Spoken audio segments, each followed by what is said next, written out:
Hello दोस्तों, नमस्कार। इस वीडियो में हम लोग हिंदी विषय के जो है मॉडल आंसर देखने वाले हैं। ये जो है पेपर वन का है, पेपर वन का हिंदी विषय का है और इसमें हम लोग हिंदी के 30 प्रश्न करेंगे। पूरे जो है संभावित मॉडल आंसर इसमें हम लोग देखने वाले हैं। बने रहिएगा वीडियो पर, वीडियो को लास्ट तक जरूर देखिएगा। बहुत इंपॉर्टेंट है, नंबर गेनिंग सब्जेक्ट है। सबसे पहला क्वेश्चन, कहाँ राजा भोज कहाँ गंगू तेली, लोकोक्ति का अर्थ क्या होगा? तो यहाँ पर ऑप्शन नंबर सी हो जाएगा, उच्च और साधारण की तुलना। आगे बढ़ जाते हैं, क्वेश्चन नंबर 2 है यहाँ पर। क्वेश्चन नंबर 32, हिंदी भाषा के विकास का सही क्रम। तो संस्कृत, पाली, प्राकृत, अपभ्रंश, अवहट, हिंदी, ये हो जाएगा आपका ऑप्शन नंबर ए। आगे बढ़ जाते हैं, क्वेश्चन नंबर 33, प्राथमिक स्तर पर भाषा सीखने में भाषा संबंधी कौन सा संसाधन सर्वाधिक महत्वपूर्ण होता है? तो ऑप्शन नंबर बी हो जाएगा आपका बाल साहित्य। नेक्स्ट है, बेफिक्री के लिए निम्न में से किस मुहावरे का प्रयोग किया जाता है? घोड़े बेचकर सोना, ऑप्शन नंबर सी। आगे बढ़ते हैं, देखते हैं नेक्स्ट क्वेश्चन। यहाँ पर अगला प्रश्न है, क्वेश्चन नंबर 35 है, निम्नलिखित में से किस वाक्य में सही पदक्रम है? तो लड़का पुस्तक पढ़ता है, option number A right answer हो जाएगा। नेक्स्ट है, अनुस्वार युक्त शब्द है अनुस्वार, ऑप्शन नंबर डी हो जाएगा गांव। आगे बढ़ जाते हैं, क्वेश्चन नंबर 37, जो कम बोलता है को एक शब्द में क्या कह सकते हैं? तो अल्पभाषी, option number A right answer हो जाएगा। नेक्स्ट है, भाषा सीखने का प्रथम चरण, तो सुनना, सुनकर ही एक छोटा बालक भाषा सीखता है, तो option number D right answer हो जाएगा।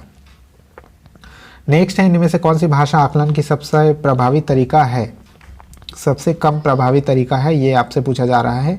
तो इसका जो राइट आंसर होना चाहिए वो आपका होना चाहिए श्रुति लेखन। श्रुति लेखन, option number D right answer होना चाहिए। नेक्स्ट है, निम्न में से द्विगु समास का उदाहरण नहीं, द्विगु समास का उदाहरण है पूछा जा रहा है, तो ऑप्शन नंबर बी पसेरी इसका राइट आंसर होना चाहिए। आगे बढ़ जाते हैं, निम्न में से बहुव्रीहि समास युक्त शब्द नहीं है, तो इसका जो राइट आंसर होना चाहिए वो आपको होना चाहिए ऑप्शन नंबर डी सतखंडा, इसका राइट आंसर होना चाहिए। निश्चयवाचक सर्वनाम का उदाहरण है निश्चयवाचक सर्वनाम, ठीक है, तो इसका जो राइट आंसर होना चाहिए वो होना चाहिए आपका ऑप्शन नंबर डी, उसने कुछ नहीं खाया। इसमें जो है ये वाक्य जो है निश्चित है। रोटी मत खाओ आदेशात्मक है, निषेधात्मक है। तुम क्या खा रहे हो, ये प्रश्नवाचक हो जा रहा है और ये जो है एक निश्चित वाक्य है। आगे बढ़ जाते हैं, क्वेश्चन नंबर 43, भाषा विकास के प्रमुख चरण क्रमशः निम्नलिखित हैं। तो आंगिक, वाचिक, लिखित, यांत्रिक, ऑप्शन नंबर ए इसका राइट आंसर हो जाएगा।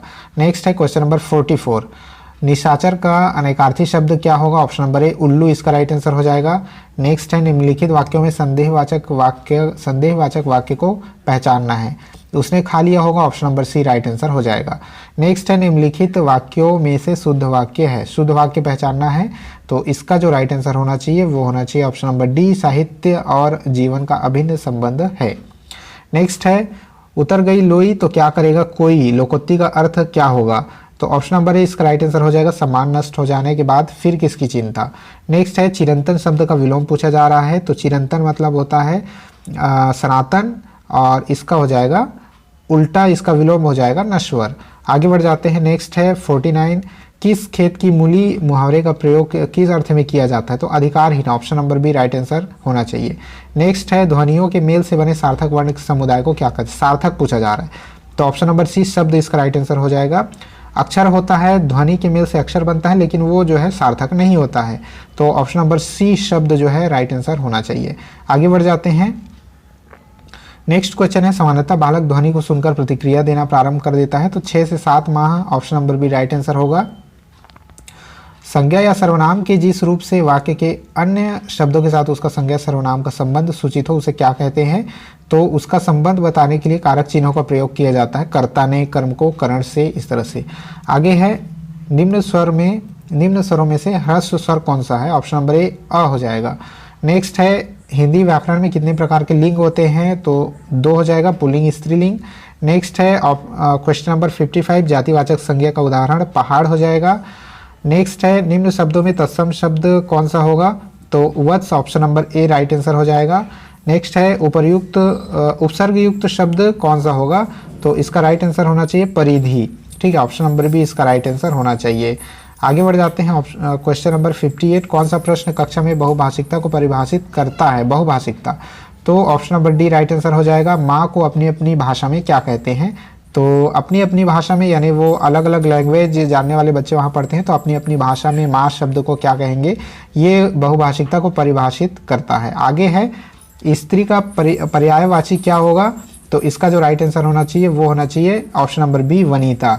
वनिता इसका राइट आंसर होना चाहिए। नेक्स्ट है क्वेश्चन नंबर 60, कक्षा पहली में पढ़ने वाली गरिमा अक्सर ड़ वाले शब्दों को गलत तरीके से बोलती है, आप क्या करेंगे, तो इसका राइट आंसर होना चाहिए ऑप्शन नंबर डी, स्वयं ड़ वाले शब्दों को सहज भाव से उसके समक्ष प्रस्तुत कर उससे धैर्यपूर्वक बोलने का अभ्यास कराएंगे। तो इस तरह से हम लोगों ने हिंदी के 30 प्रश्न किए। इसी तरह से और भी सब्जेक्ट के जो मॉडल, संभावित मॉडल उत्तर हैं वो नीचे डिस्क्रिप्शन बॉक्स में उसका लिंक दिया गया है, वहाँ पर से आप देख सकते हैं। इस वीडियो में इतना ही था। अपने दोस्तों के साथ शेयर कर दीजिएगा, लाइक कर दीजिएगा। मिलते हैं नेक्स्ट वीडियो में, तब तक के लिए जय हिंद।